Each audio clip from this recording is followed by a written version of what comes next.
Boa tarde, pessoal. Meu nome é Daniele Cavalcante, para quem não conhece, sou coordenadora de eventos na ISA Minas Gerais. Também, para quem não conhece, a ISA é uma organização sem fins lucrativos, que tem como finalidade criar normas e procedimentos para definirem as melhores práticas, as melhores formas da gente fazer projetos de automação, da gente criar sistemas de automação e instrumentação.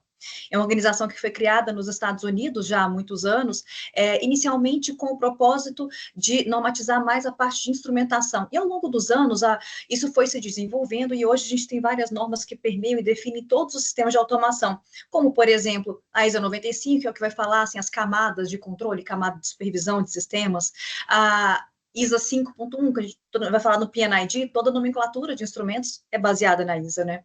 A cybersecurity, enfim. Então, são diversas normas e procedimentos que tentam definir melhores práticas para que os sistemas sejam melhores definidos, que tenham melhores performances, enfim. Então, a ISA é uma organização voluntária, assim como os demais diretores da ISA Minas Gerais, nós somos voluntários também, e o que a gente busca é atuar de acordo com o valor da ISA, que é tornar o mundo melhor através da automação. Eu vou deixar daqui a pouco para vocês no chat todas as instruções para que vocês possam se filiar à ISA Minas Gerais e participar e saber dos nossos próximos eventos. Hoje, a gente está aqui com o nosso patrocinador, que é a Siemens. Acho que todos conhecem a Siemens, que é um dos líderes globais em tecnologia de automação. E hoje a gente está aqui com o Elbert Perdigão, que é um profissional graduado em Engenharia de Controle e Automação pela PUC-MG, com MBA em Gestão de Projetos, mais de 15 anos atuando em projetos em diversos setores industriais, com sólidos conhecimentos em processo de automação. Ele tem foco em soluções para projetos de elétrica e automação, competência na coordenação e desenvolvimento de projetos de engenharia, desde a conceitual, básica, detalhada, e em sistemas de controle de processo. E ele atua, então, em projetos de automação, nível 2, TI, com metodologia Scrum, e suporte técnico comercial para definir soluções de processo e elaboração de propostas. O André Sanomia está com a gente direto da Siemens em São Paulo, estamos honrados com a sua presença, é um profissional também com muita experiência em desenvolvimento de negócios, um histórico comprovado de atuação na indústria de processos, habilidade em controle de processos, engenharia, projeto de sistema de controle, automação de processos com engenharia de projetos, e desenvolvimento de negócios com forte formação com MBA em administração de empresas e um foco geral em administração e gestão pela FGV. Então, eles fazem parte da equipe de da Siemens, que é a área de negócio que fornece soluções para impulsionar resultados na automação de processos industriais. Então, agora é com vocês, podem conduzir a palestra. Obrigado, Dani. Obrigado aí pelo convite, a gente fica muito feliz em participar aqui. Hoje a gente vai falar um pouquinho de segurança, né? Segurança e eficiência operacional para a indústria de mineração e siderurgia, né? Na verdade, a gente vai focar bastante em sistemas de segurança aqui e como isso pode ser aplicado aí ao mundo da mineração e da siderurgia. Eu acho que vocês estão vendo minha tela, você pode me confirmar só, Dani? Beleza? Perdigão, nós preparamos aqui uma apresentação, mas acho que depois dessa da Dani, acho que já melhor do que isso vai ser difícil, já. Então, eu e o Perdigão trabalhamos aqui na Siemens, né? A Dani já nos apresentou aqui, vamos tentar falar um pouquinho para vocês sobre esse tema bastante relevante. Antes da gente entrar efetivamente na teoria do que a gente vai falar, eu queria fazer entrar um pouquinho no conceito de segurança, né? E talvez aí vocês vão ter um pouquinho mais de ideia do que nós vamos falar aqui. Quando a gente fala de segurança, né, gente, a gente está falando basicamente de redução de risco, né? Existe sempre um risco inerente a uma planta industrial, né? Seja qual for ela, seja de siderurgia, seja de mineração ou qualquer outra. Esse risco, normalmente, ele é muito grande a ponto de você tomar a decisão de fazer a planta. Então, você tem que tomar medidas para reduzir o risco, caso contrário, ela não é viável, né? Então, você pode fazer o design da planta de uma maneira diferente para que ela seja mais segura. Você pode, por exemplo, tomar uma série de medidas de redução de risco. E um elemento muito utilizado para a redução de risco de uma planta industrial são os sistemas de segurança, os chamados sistemas instrumentados de segurança, ou SIS, né? Então, isso é mais ou menos o que nós vamos falar aqui. Já que isso daqui é uma palestra da ISA, né, sobre automação, nós vamos falar sobre os sistemas de automação específico para segurança e como isso pode ser bem aplicado na indústria para que ele cumpra adequadamente o seu papel de reduzir o risco de uma planta industrial, né? Até que isso seja levado a um risco que é considerável aceitável, tá? Quem considera o que é aceitável? Alguma entidade sob jurisdição no ambiente onde está sendo feita essa planta industrial, né? Depende do país, depende do governo, depende das leis, depende das pessoas e dos valores das pessoas que estão envolvidas nesse processo. Claro que riscos que eram aceitáveis há 20 anos atrás, talvez hoje não são mais. Talvez hoje se leve em consideração riscos como meio ambiente, pessoas e ativos, né?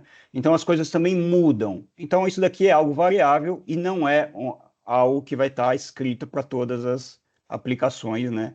E todas as plantas de processo. Porque risco zero não é possível. Então, a única maneira de você obter risco zero é não fazer a planta industrial. A única maneira... Existe um risco em atravessar a rua. A única maneira de você ter risco zero em atravessar essa rua é você não atravessar essa rua. Então, qual que é a maneira adequada da gente chegar aqui nesse risco aceitável? Grande parte de medidas de redução de risco está aqui, gente, está na automação, está no sistema instrumentado de segurança. E como que ele faz isso, né? Dentro do sistema instrumentado de segurança, eu tenho uma função instrumentada de segurança. Em inglês a gente chama de Safety Instrumented Function, ou SIF, né? Mas em português seria função instrumentada de segurança. É um elemento de controle que vai proteger a planta para determinados eventos. Eu vou dar um exemplo aqui.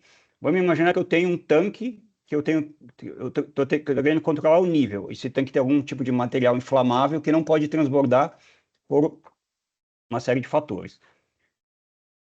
Eu posso ter uma camada de controle que vai manter esse nível sob controle, como, por exemplo, eu posso colocar um sistema de automação. Um DCS vai manter essa variável sob controle, né? E eu estou aqui com os meus elementos finais, meus transmissores e meu controlador aqui para fazer esse controle.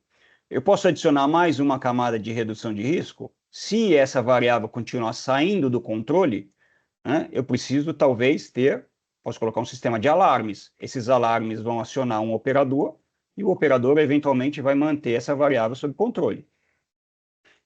E se ele continuar sem controle, né, continuar subindo, o nível vai subir, vai transbordar.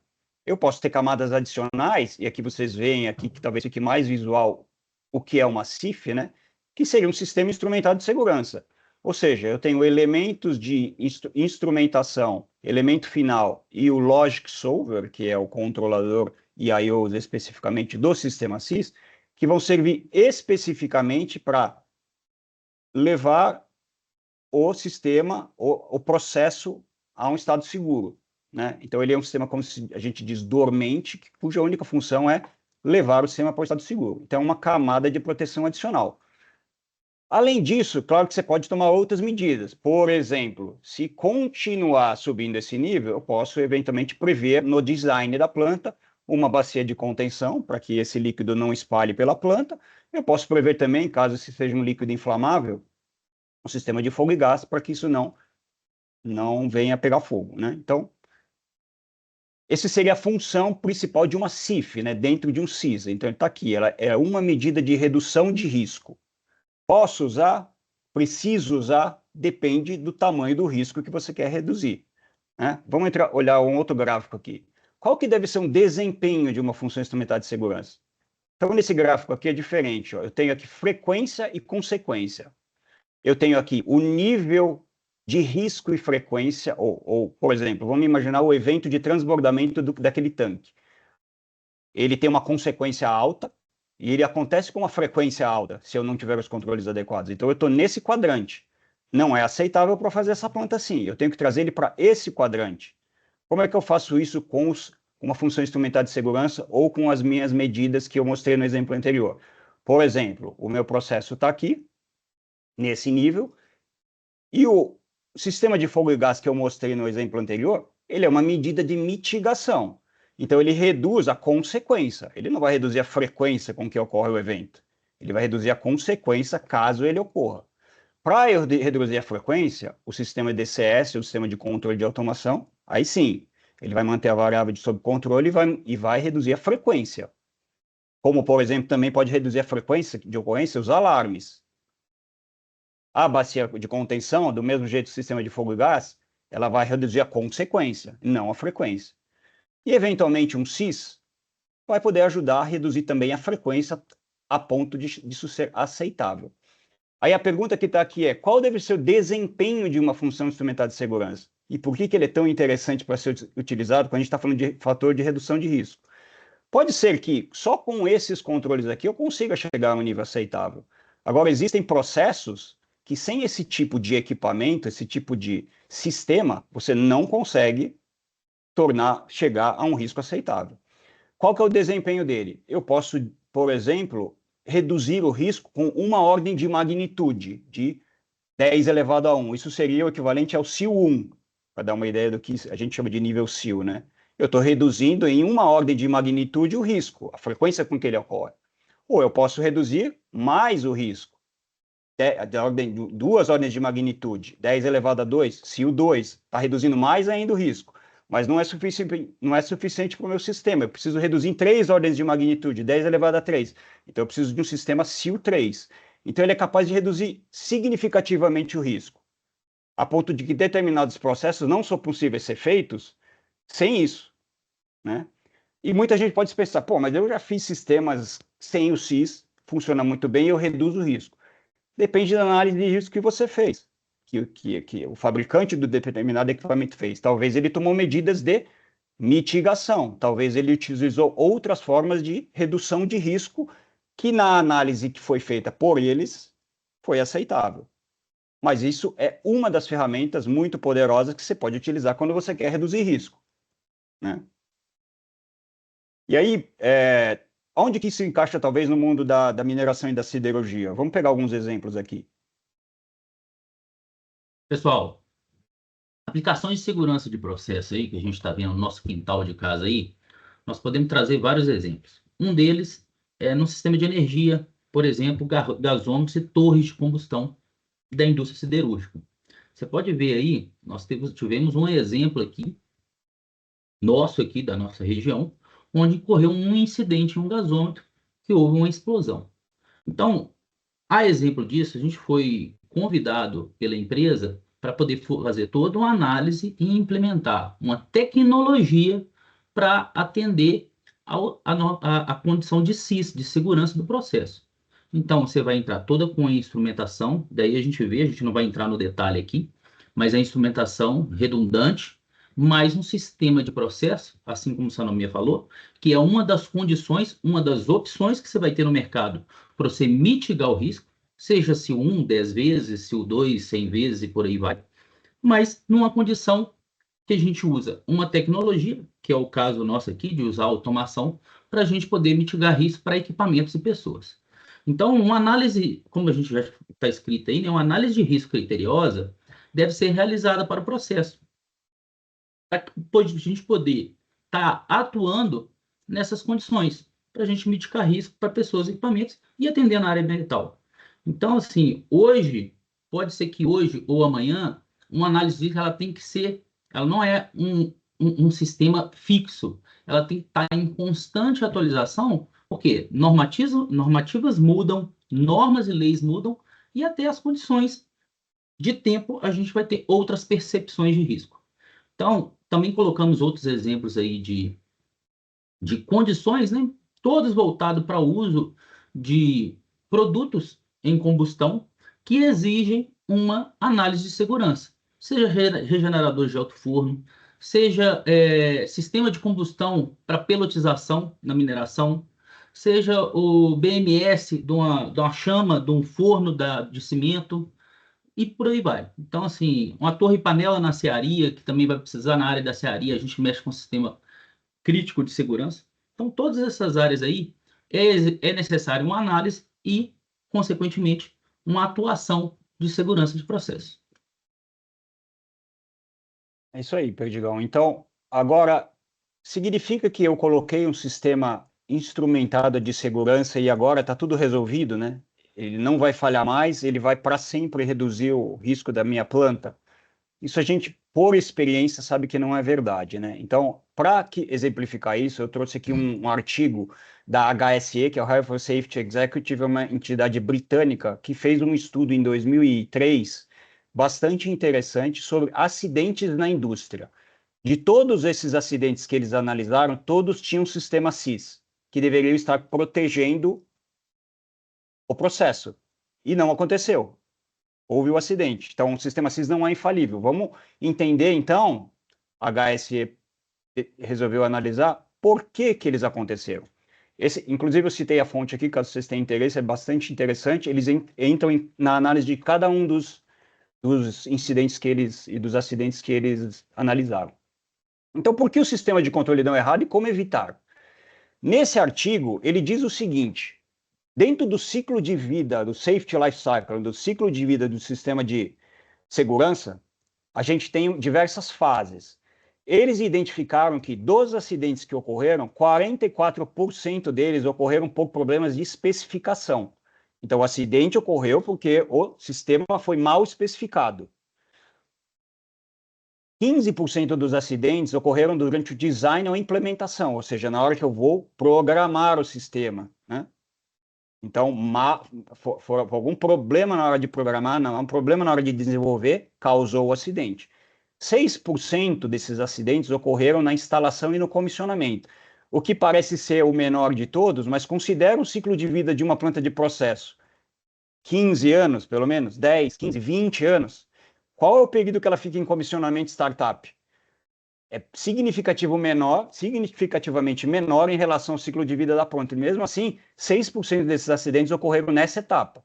Ou seja, é aí que a gente vai depois entrar em eficiência operacional. Por que ocorre no startup? Talvez seja o ponto mais crítico. No startup, no shutdown da planta, talvez seja o ponto mais crítico, onde o SIS merece uma maior atenção.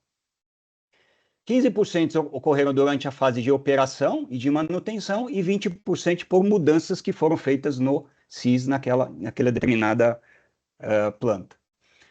Agora, será que existe uma maneira, um guideline, já que essas coisas aconteceram, né? Será que existe um guideline de boas práticas de como eu devo fazer para implementar corretamente o sistema de segurança?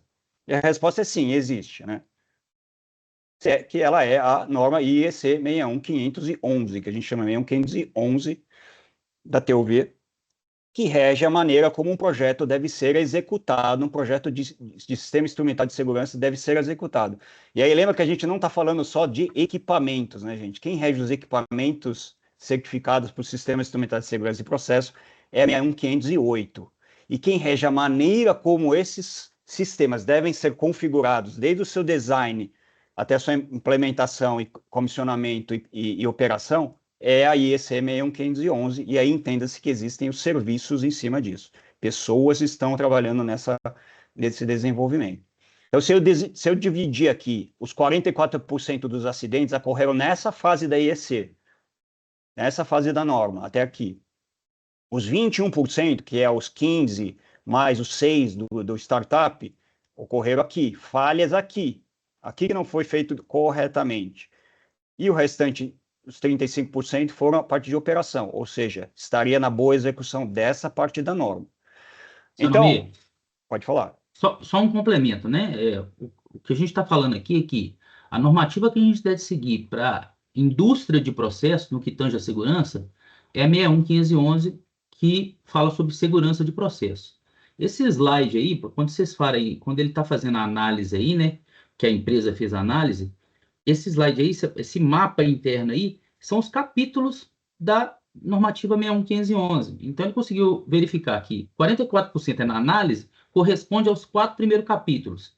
O intermédio ali, implementação, quinto e parte do sexto, e operação do sexto para frente. Então, mapeou dentro da normativa onde está cada ponto de falha ali e de risco de avaliação da norma, da aplicação, né, do SIS.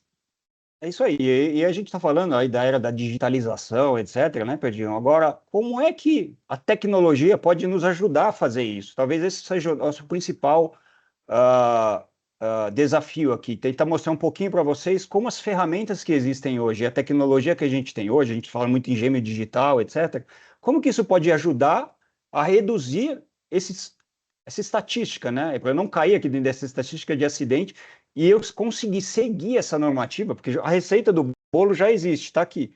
Como que a tecnologia me ajuda a fazer isso corretamente? E o ponto principal é evitar influência humana negativa no desempenho, ou seja, eu minimizar erros humanos. Como eu falei, né, tem intervenção humana na configuração e na execução de um projeto desse. E a gente tem que, da melhor maneira possível, tentar minimizar. Então, se eu pegar ali, destacando agora aquela primeira parte, a parte de análise, né, a parte onde eu estou fazendo o design do sistema.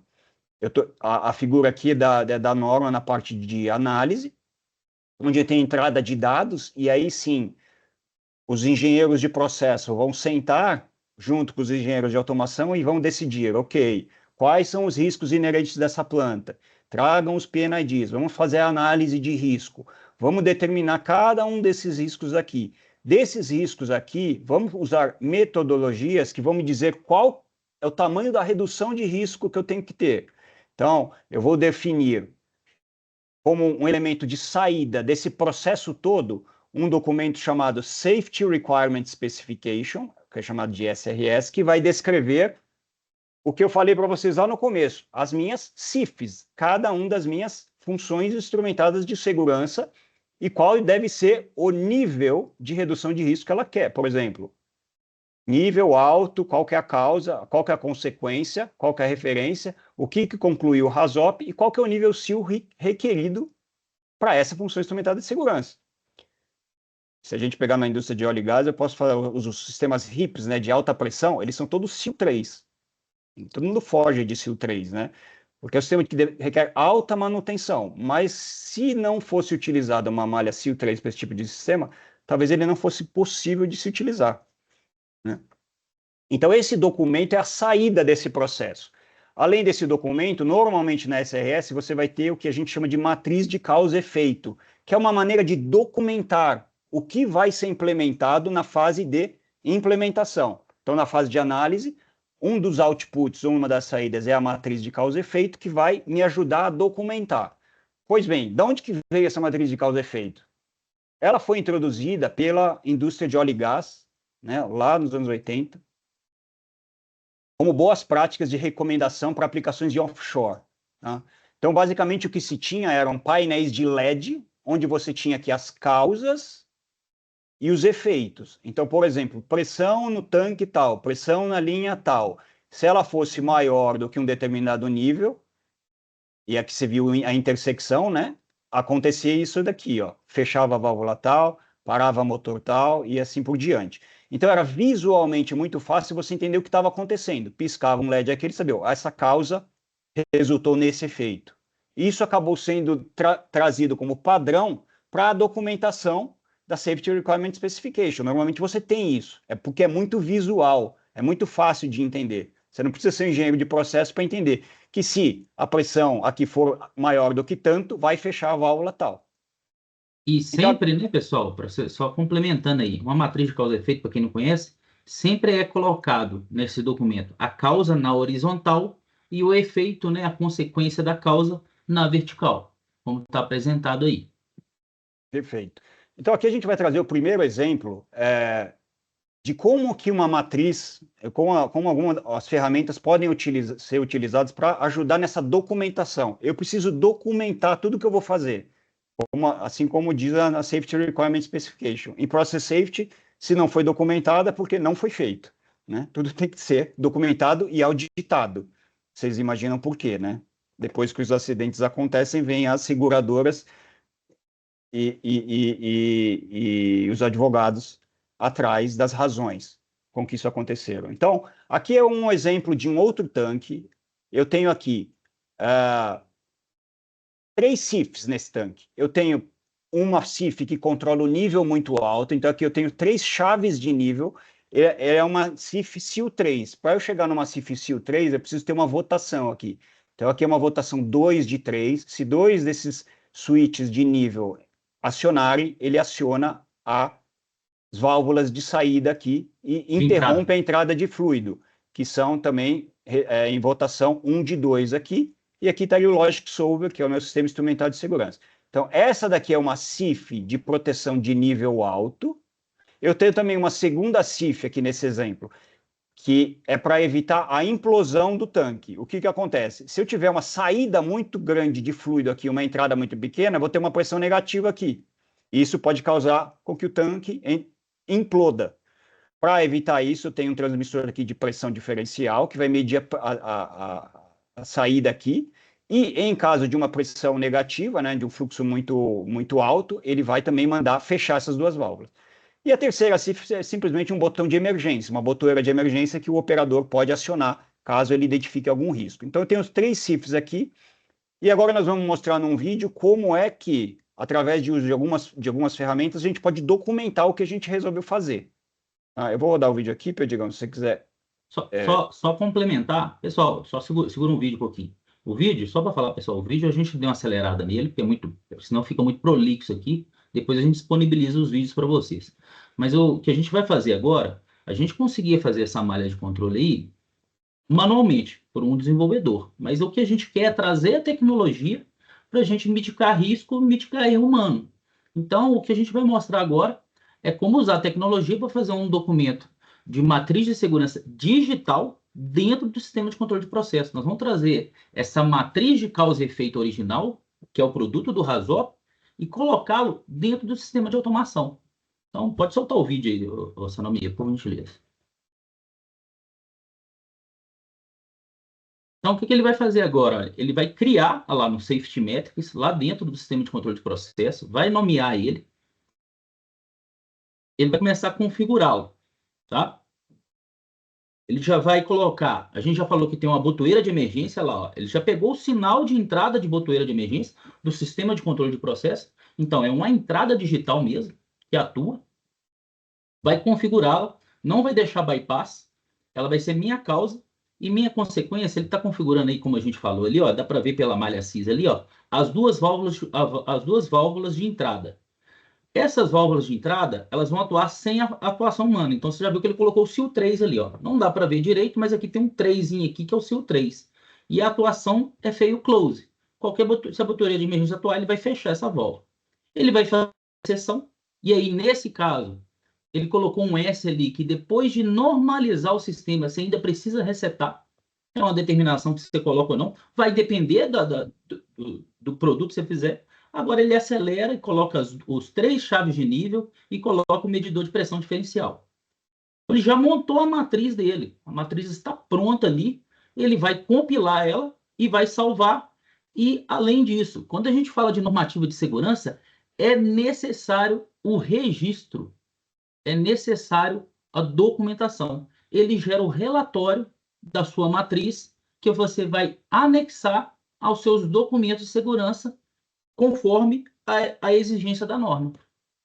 Então, ele já gera todo o registro, né? Toda a documentação, o relatório da sua matriz de segurança feita. E é até muito visual, que quando um auditor ou um cara de processo vai pegar e avaliar, está basicamente batendo com a sua matriz de causa e efeito original, que é o produto do RASOP de segurança.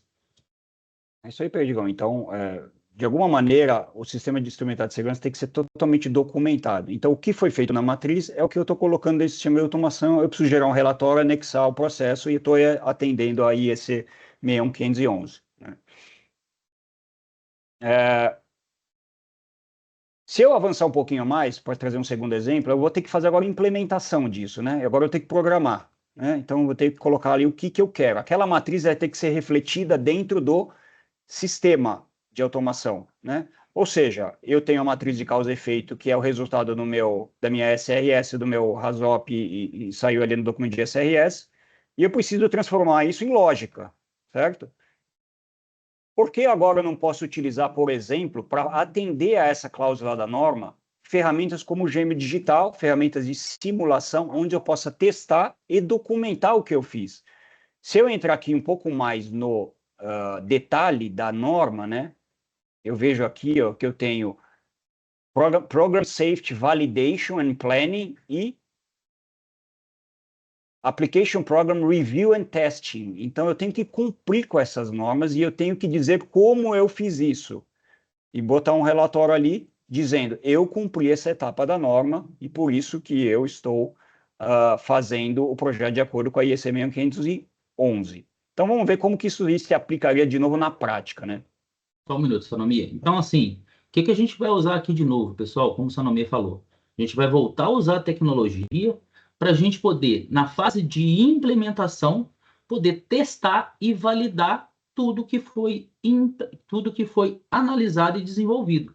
Então, agora a gente vai rodar para a gente poder ver o que que é feito nessa fase. A gente tem a matriz de causa e efeito. Agora, ele vai transferir essa matriz para os blocos do sistema de controle de processo. Ele vai gerar ali, ele vai transferir e compilar a matriz. Está muito rápido, tá, pessoal? Vai gerar os CFCs, define a velocidade, verifica a consistência, está compilando.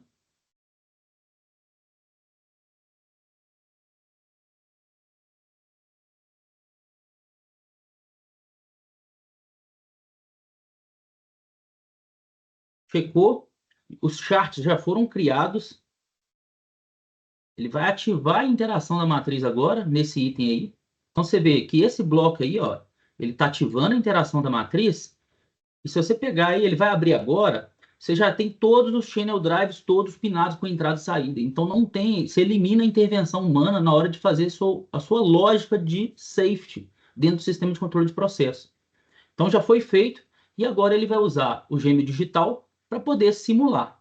Então, ele vai ativar, olha, você vê aí que a botoeira de emergência, ele já está... Para um pouquinho o vídeo aí, Sanomia, só para a gente poder ter essa avaliação, ó.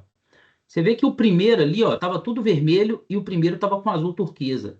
Essa safety metrics aí, ela mostra até a sua falha primária, o que que causou a parada do evento. Porque às vezes tem uma cascata de falhas e você consegue enxergar, ela é animada. Você consegue enxergar qual foi a primeira falha. Então, quando ele compilou e salvou, inicialmente ele vai ter que resetar o sistema e colocar em condição de partida. Pode seguir, Sanomi, por gentileza. E agora, o que que ele vai fazer? Ele vai testar todas as condições de segurança do seu processo. Ele vai testar lá, ó. Agora ele está testando a 2 de 3 dos níveis do tanque. Se 2 de 3 atuarem, ele manda parar a válvula de entrada. Assim ele está fazendo, ó, com as 3, A, B e C. Agora ele vai mexer no transmissor de pressão diferencial. Se a pressão diferencial subir demais, ele vai mandar fechar a válvula de saída, porque está vazando muito e o tanque pode implodir. Ele reinicia, ele reseta, porque uma causa que está com S lá tem que resetar essa condição de falha. Por fim, ele já gerou a botoeira de emergência que ele testou. E agora o que que ele vai fazer? Ele vai gerar um relatório de validação. A gente vai ver agora. Ele vai criar o relatório. E eu vou pedir para o Sanomia parar um pouquinho de novo aí, no final, quando ele atuar ali, ó. Olha só, pessoal, isso aqui também, na fase de implementação, você tem que fazer o teste, validar e fazer o relatório. Você tem que registrar. Então, todas as condições de atuação da sua simulação de condição de segurança, ele é registrado com sua botoeira de emergência, sua chave de nível, seu medidor de pressão, atuando e interferindo no seu processo, nas suas válvulas, no seu motor, na sua bomba e por aí vai. Então, isso é registrado. Isso também é um input para você colocar no sua documentação de segurança, conforme a exigência da norma. Então, já sai pronto. Então, isso aí, você não tem que ficar criando esse documento. Isso é um documento automático e, claro, totalmente auditável. É isso, Perdigão. Então, claro, existem N maneiras de fazer a mesma coisa, né? Então, eu posso programar de forma lógica de blocos e depois documentar isso de alguma outra maneira? Posso. A questão é, você tem que fazer, né? E a gente está falando no mundo de a gente tem tanto demandado por eficiência, talvez a gente, evitando a influência humana e fazendo de forma mais eficiente com as ferramentas de digitalização, a gente consiga um melhor desempenho. E por último, mas não menos importante, a última fase aqui, a fase de operação e manutenção, também, claro que eu posso utilizar ferramentas como a própria matriz, né, para monitorar a operação e a manutenção, né, em tempo real da matriz, né? Então, matriz é muito mais simples, né, pessoal, de fazer um diagnóstico de um problema que aconteceu na planta, porque você não precisa ser um engenheiro de automação para saber que se a pressão no tanque tal excedeu 700, ele vai fechar essa válvula aqui ou vai abrir essa válvula aqui. Então, é visualmente muito mais fácil de interpretar e de reagir, né? Eu posso, obviamente, você tem que fazer uma gestão de manutenção e de bypass. Os bypasses em qualquer sistema têm que sempre ser registrados, identificados de quem está fazendo e a razão para que isso seja feita. Tem uma lista de... E sendo redundante aqui nessa anomia, quando a gente usando a tecnologia para fazer essa matriz dentro do sistema de controle de processo, ela é animada em tempo real. Então, houve uma falha, houve uma parada safety no seu sistema, você abre essa matriz, você vai conseguir identificar qual que foi a causa que parou o seu sistema. E, se tiver uma cascata, qual que foi a causa primária de falha. Através de toda a animação, ela é toda animada no seu sistema. É isso mesmo, mas todo sistema de instrumental de segurança tem o seu SOI, né? Então, a sequência de eventos, né? Então, todos eles têm. Então, você tem que ter de eventos. É claro que quando ele é visual, assim, é muito mais fácil identificar qual foi o primeiro evento, qual que é a razão de ter isso, né? Identificar qual foi o causador do evento de trip, de determinado processo. Por que atuou o sistema SIS, né? E aqui, de forma visual, é mais fácil. Mas, enfim, a gente tem que fazer também a gestão de versões e a gestão de mudanças. Por que razão você vai modificar um sistema instrumentado de segurança e documentar adequadamente por que isso foi feito, né? Não pode simplesmente chegar lá e mudar. E aí, pessoal, então nós falamos das 3 fases, talvez, espero ter ficado claro ali, nas 3 fases de análise, implementação e operação e manutenção do processo, como que essas ferramentas podem interagir. E aí vocês podem estar se perguntando, ok, mas e a questão de eficiência operacional? Você vê comentado lá atrás que eu poderia ajudar o operador, principalmente naquela fase ali mais crítica, né, de um startup de planta, por exemplo. Um ramp-up de planta depois de uma parada também, né? Que é a fase crítica, né? Trazer ela É uma para a fase condição de crítica, regime. justamente. Para isso, Pedigão, nós vamos trazer aqui um outro exemplo, tá? Eu trouxe esse reator aqui. Nesse nosso exemplo aqui, o material que circula nesse tanque aqui, ele tem uma reação exotérmica. Ele vai circular aqui de um tanque de armazenamento através desse reator e de volta para o tanque de armazenamento. Eu tenho que garantir, antes de enviar esse material para o processo, que ele está com um nível de umidade baixo. Porque se eu mandar ele aqui com um nível de umidade muito alto, eu causo uma explosão aqui no processo. Então, para que eu garanta que, nesse nosso exemplo, que o nível de umidade é suficientemente baixo nesse material, eu tenho que garantir que todas essas temperaturas aqui chegaram a 150 graus.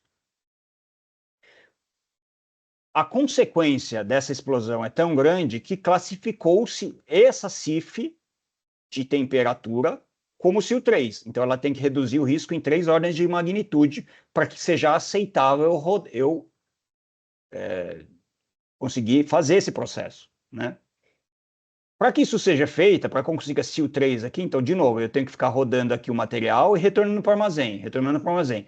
Quando todos esses transmissores estiverem em 150 graus, eu já sei que é seguro o suficiente para que eu chaveie feche essa válvula V220, evitando o retorno de armazenamento, e abra a válvula 230, permitindo aqui o fluxo para o processo. É claro que eu preciso também abrir aqui a válvula antes de fazer isso, né? Para que isso consiga circular por aqui, eu tenho que abrir essa válvula aqui 310, essa válvula de controle, para iniciar o fluxo, né? Ou seja, eu tenho que ter aqui é uma votação 4 de 6. 4 de 6. O que diz o manual? Toda partida de planta, todo o sistema SIS, na SRS, você tem que entregar um manual de operação. Como é que o operador manipula o SIS, manipula a função instrumental de segurança durante o startup? Então, o que diz o manual? Operador, você vai fazer o seguinte, você vai colocar os 3 transmissores em bypass, porque se eu não colocar os 3 transmissores em bypass, eu não consigo abrir essa válvula. E não consigo começar a passar fluido para cá, né? Por quê, pessoal? Porque de 4 de 6. Se eu não bypassar 3 transmissores, eu preciso bypassar 3 transmissores só para ter 3 transmissores em condição que impossibilitam. Não 4. Exatamente. Então, nunca vai ter o 4. 3. Nunca vai ter o 4, ele não vai estar... pessoal? Ele não vai derrubar e não vai intertravar essa válvula, vai permitir que eu inicie o processo. Sem isso, o operador não consegue iniciar a recirculação do material de volta para o armazenamento. Então, a partir do DCS, agora que o intertravamento já se desfez por causa desse bypass, eu posso abrir a válvula e começo a aumentar o fluxo aqui até 30 galões por minuto. No máximo, a temperatura tem que chegar a 150 graus até, no máximo, 30 galões por minuto. Ou seja, isso vai dar em torno de, nesse exemplo nosso aqui, 10 minutos. Se em 10 minutos a temperatura não chegar a 150 graus em todos esses transmissores, o operador ele tem que abortar o startup. Para tudo. Então, está na mão do operador decidir, ao longo do processo, ao longo dessas temperaturas sendo aumentando, está na mão dele decidir, eu aborto ou eu abro essa válvula aqui. Né? De novo, quando que ele vai abrir essa válvula aqui? Se esse processo for estável por 30 segundos, todos eles a 150 graus, eu digo que é suficientemente seguro para eu abrir essa válvula aí, agora não está mais indo, fecho essa, abro essa, agora está circulando e partiu a planta. Tá? De novo, na mão do operador, ele tem que contar os 30 segundos e falar, é seguro? Ok. Fecha a válvula, abre a válvula. O que é muito importante ao final desse processo? Eu tenho que tirar o bypass, né? Se eu não tiro esses bypass ao final do meu startup, o SIS não está protegendo mais a planta, né? Eu nunca vou conseguir parar ele com os transmissores de temperatura, porque nunca vai dar uma rotação 4 de 6. Então, como que seria isso no nosso exemplo, Perdigão? Vamos mostrar aqui de novo Isso. o exemplo da matriz, para mostrar como que seria essa partida manual. Já está rodando o vídeo? Só para um pouquinho, Sanomia, só para a gente alertar num ponto também. Segundo normativa, pessoal, e aí o Sanomia depois vai entrar com mais detalhes, se tem uma intervenção do operador, seja durante o ramp-up ou um comissionamento, uma malha CIS, SIL 3, obrigatoriamente, se há intervenção humana, ela baixa para SIL 1.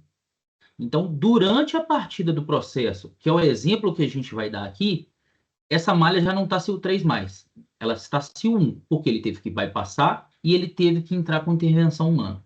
Então, nesse caso aí, e aí agora a gente vai entrar para o vídeo, ele está mostrando aí todas os seis níveis, os 6 transmissores de temperatura, perdão, tá? Então, os 6 transmissores. Um medidor de vazão, porque ele tem que atingir um nível de vazão lá na descrição do processo. Ele tem que também atingir um nível de vazão. Então, ele precisa, todos os transmissores estão acima de 150 graus, está com vazão atendida e depois aí, ó, o tempo de estabilidade. Então, você vai ver todos os 6 transmissores atuando nas válvulas de entrada e de recirculação até que as temperaturas subam e ele atua nas válvulas para mandar para o processo. Claro que você pode ver que está o N aí no sistema de estabilidade, aí, ó, que é 30 segundos, para ele também liberar as válvulas do processo. Então, ele vai mostrar exatamente isso que nós estamos falando, de forma, por enquanto, manual. E depois a gente vai mostrar a eficiência com o uso da tecnologia. Ele vai primeiro bypassar as válvulas, as três válvulas, ele vai escolher 3, ele vai ter que bypassar, senão o sistema não abre aquela primeira válvula lá. Ele precisa fazer primeira recirculação. Então, ele vai bypassar essas os transmissores de temperatura, né? Perdão, válvula não, Sanomia. Isso é, você vai passando os transmissores de temperatura, 3 dos 6 que você escolher.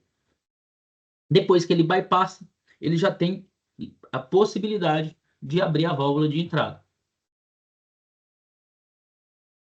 E ele vai fazer isso para recircular, porque ele só não pode mandar para o processo a partir do momento que atingem, todos os transmissores já atingem 150 graus.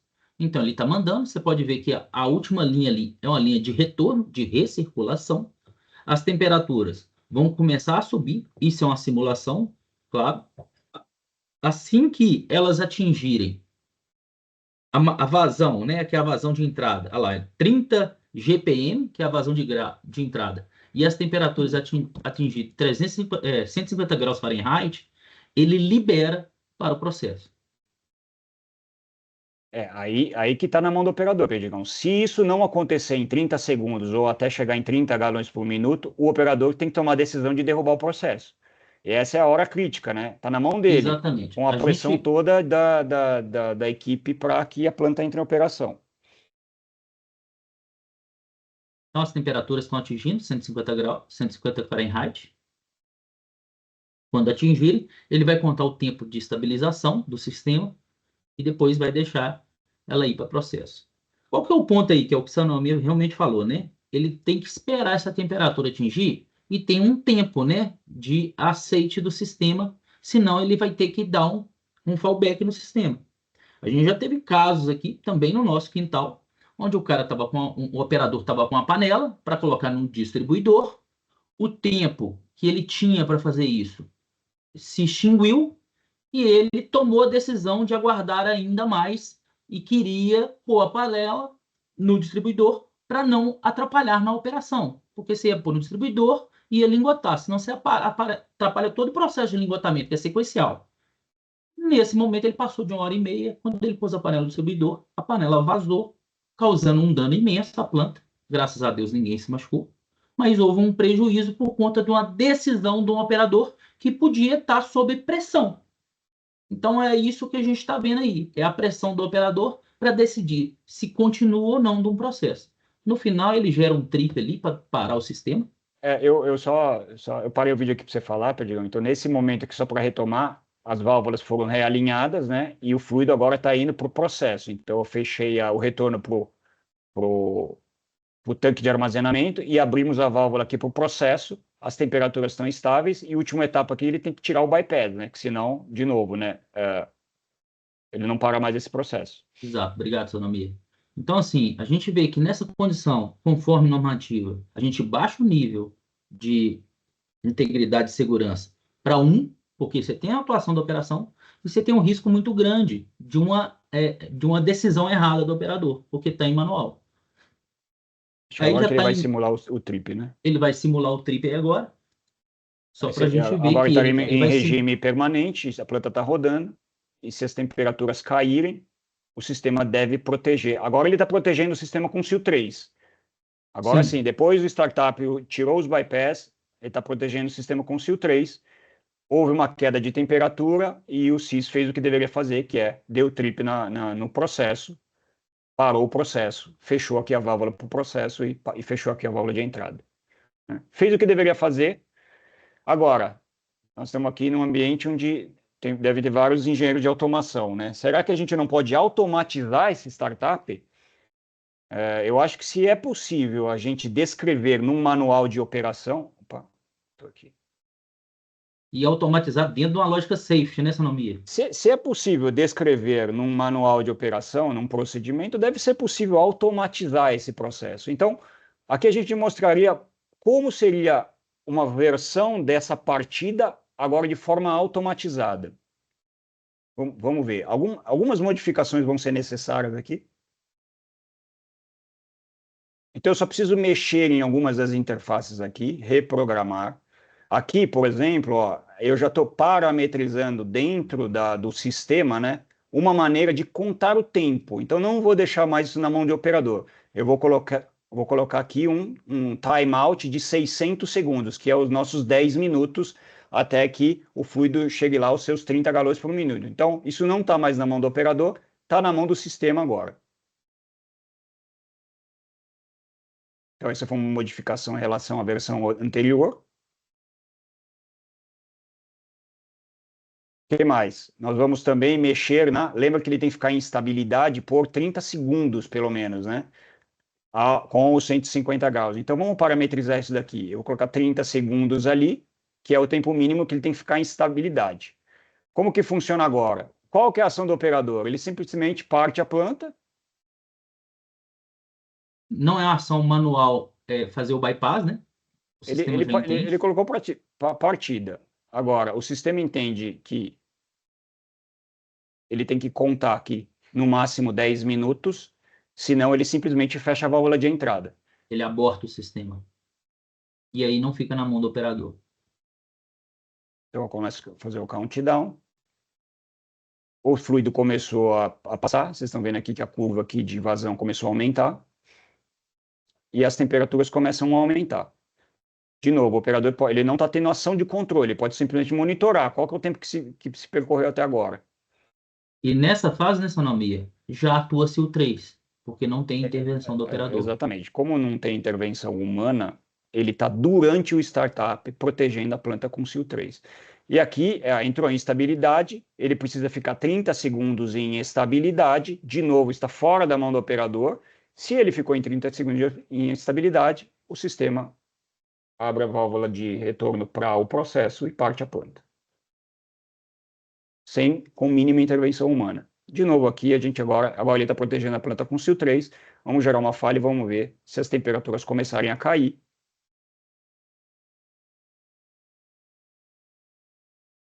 E aí o sistema entra em shutdown e protege a planta, protege o processo.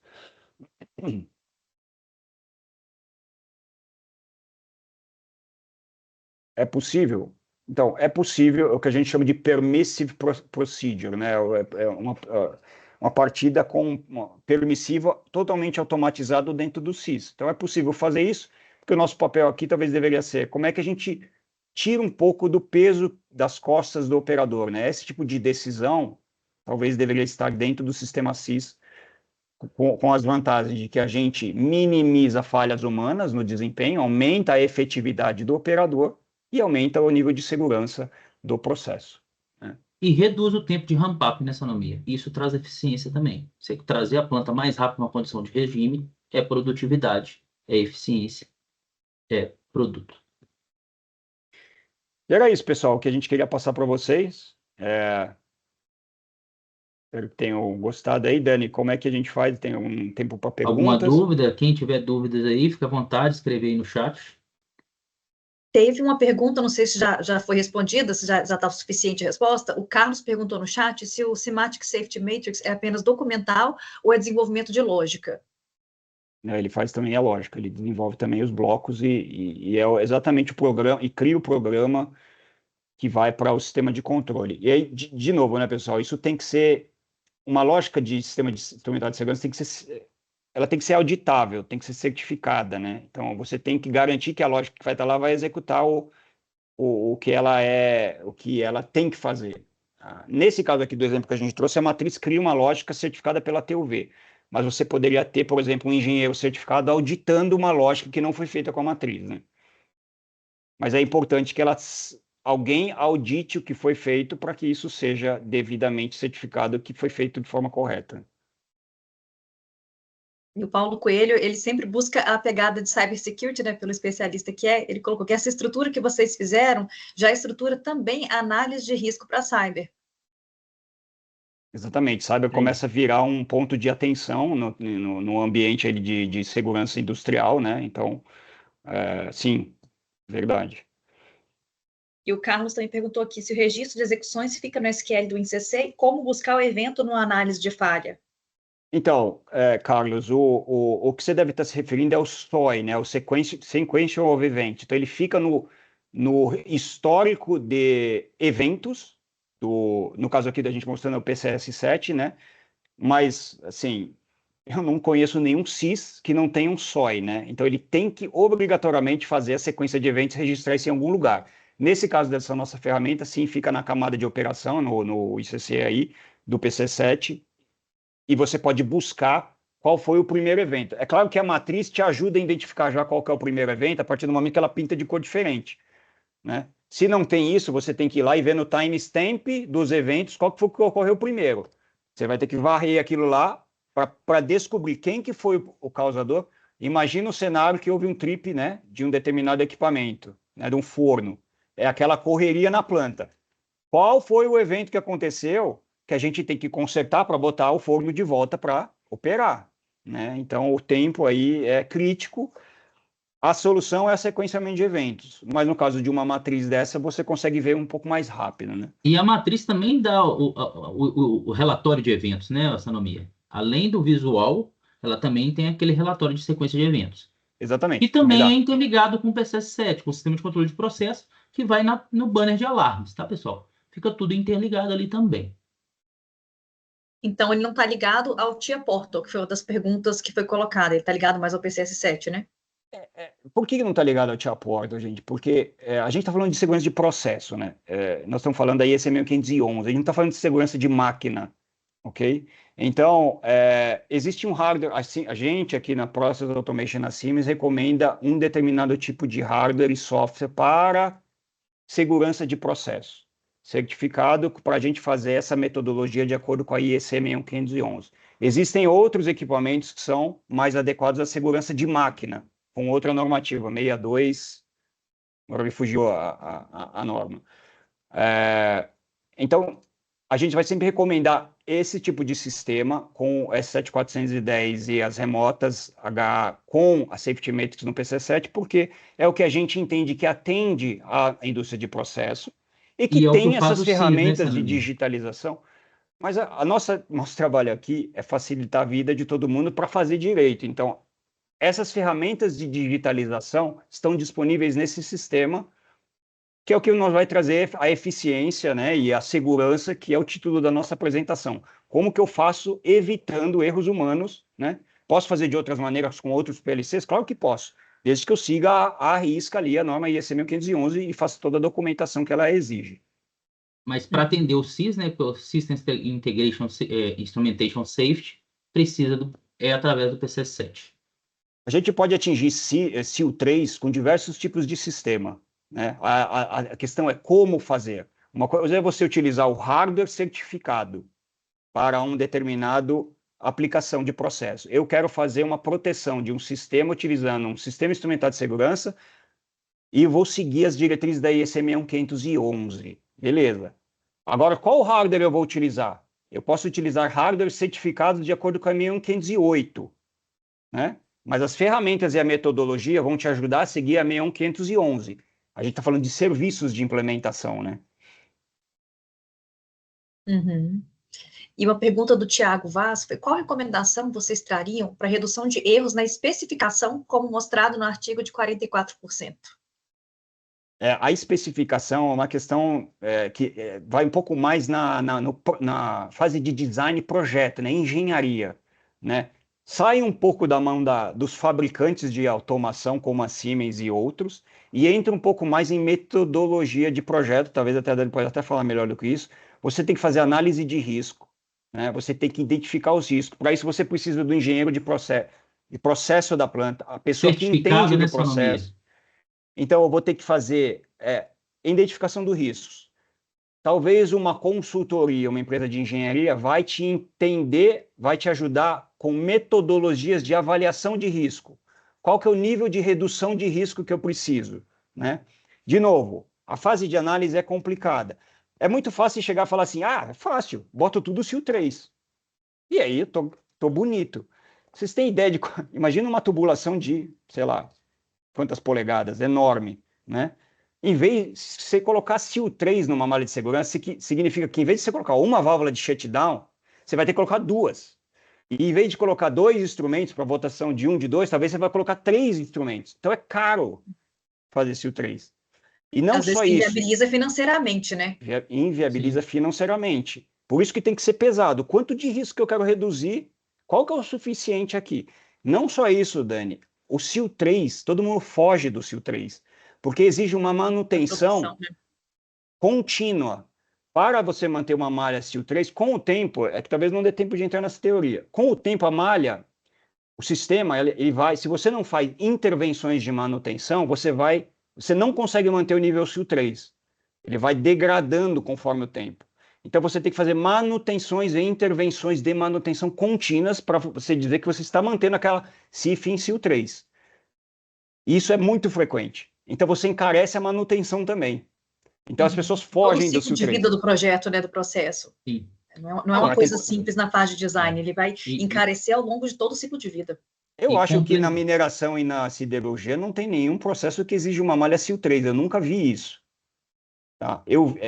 Normalmente SIL2, tá? Eu não me lembro alguma CIF em mineração e siderurgia que existe SIL3. Claro que isso depende do processo. Na parte do gasômetro, tá, Sonomia? Tem um SIL3? Tem uma malha SIL3 lá? Tem. Então, e aí depende muito, né? De novo, pessoal, essa fase de análise, ele vai dizer, cara, nós vamos colocar uma malha SIL3 aqui para reduzir o risco em 3 ordens de magnitude. Por quê? Porque a gente está no meio de Belo Horizonte. Porque se acontecer esse acidente, a gente vai tomar uma multa assim, assim, assada. Então, tem todo esse envolvimento. Não, vamos colocar um fator de redução de risco menor e vamos colocar uma bacia de contenção. Vamos colocar um sistema de fogo e gás. E eu vou mitigar o acidente. É outra decisão. Isso E tudo na fase de design. Isso. E complementando, né, Sonomi, a gente tem uma análise de risco, ela é viva.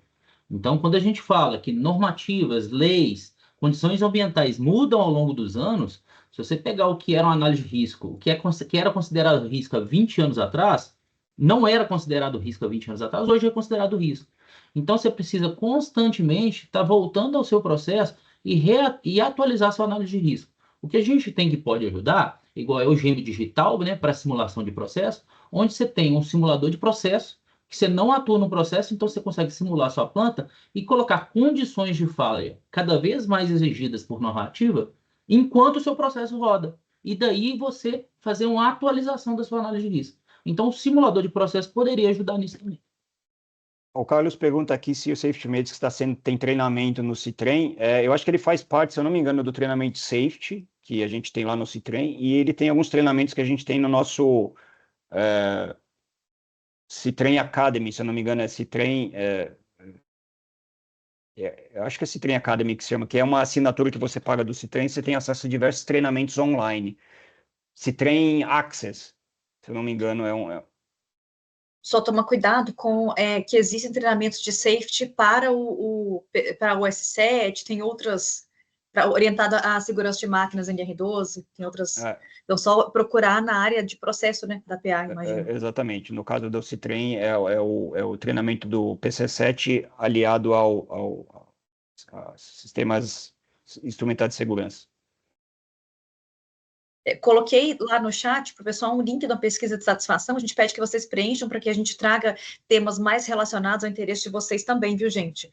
Também coloquei o link para vocês entrarem no grupo de WhatsApp da ISA Minas Gerais, onde a gente divulga os eventos. E também, mais para cima, a gente tem também o perfil do LinkedIn para a gente conseguir cada vez mais ter uma comunicação bacana com vocês, trazer os eventos que a gente tem, o que a gente está trazendo de novo. Mais alguma dúvida, pessoal? Aproveitar a oportunidade que a gente tem esses especialistas, não é toda hora não, né? Mas, no mais, agradecemos a presença de todos. A ISA Minas Gerais está à disposição. Se vocês tiverem dúvidas depois, podem procurar o pessoal direto, eles já deixaram contato aí, ou via ISA. Teremos vários eventos. O próximo evento é do nosso patrocinador Newon. A gente vai colocar lá no nosso grupo de WhatsApp e no LinkedIn mais informações. Gente, os eventos estão excelentes, as palestras estão muito boas, então vale a pena participar para vocês possam utilizar esses programas que a gente faz para capacitação, para conhecimento e para networking. Então, apoie a nossa iniciativa, filiando a ISA Minas Gerais, e estamos à disposição. Esse conteúdo, como eu coloquei no chat, os conteúdos vão ser gravados, a gente vai disponibilizar em breve, e sempre a gente vai colocar na página do LinkedIn da ISA Minas Gerais e no nosso grupo de WhatsApp. Então, se vocês seguirem por lá, vocês vão estar sempre atualizados. Legal, Dani, prazer participar aqui da palestra da ISA. É inaugural ou não? Não sei se é inaugural, mas... Não, a gente já teve algumas, e vai ter mais algumas neste ano, tem mais umas 3 ou 4 nesse ano aí, está sendo mais ou menos uma por mês.